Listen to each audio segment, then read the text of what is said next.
హనుమంతుడి జన్మ రహస్యం. కర్ణాటకలో హనుమంతుడు పుట్టి పెరిగిందంతా ఆ ప్రాంతంలోనని అక్కడ స్థానికులు చెబుతున్నారు. హనుమంతుని తల్లి అంజనాదేవి కేసరి అనే జంటకు కుమారునిగా జన్మించాడు. గతంలో అంజన బ్రహ్మన్యాయస్థానంలో ఒక అప్సరసలా ఉండేది. ఆమె బాల్యంలో ఒక ముని తపస్సు భంగం కలిగించినందుకు శపించబడింది. ఆమె బాల్యంలో కాళ్ళు ముడుచుకొని ధ్యానం చేసుకుంటున్న కోతిని చూసి ఆశ్చర్యంతో ఉత్సాహభరితంగా చిన్న పిల్ల అయిన అంజనాదేవి కోతిపై పండ్లు విసిరింది.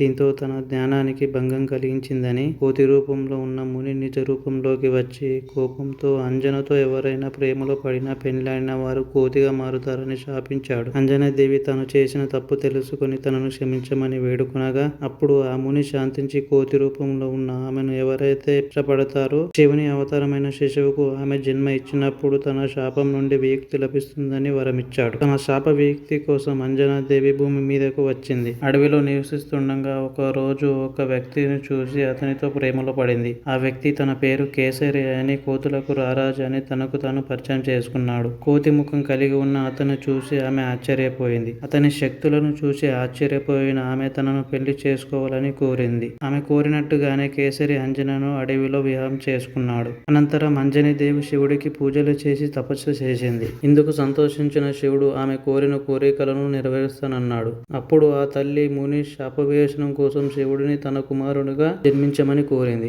పరమేశ్వరుడు తన కోరికను నెరవేర్చాడు.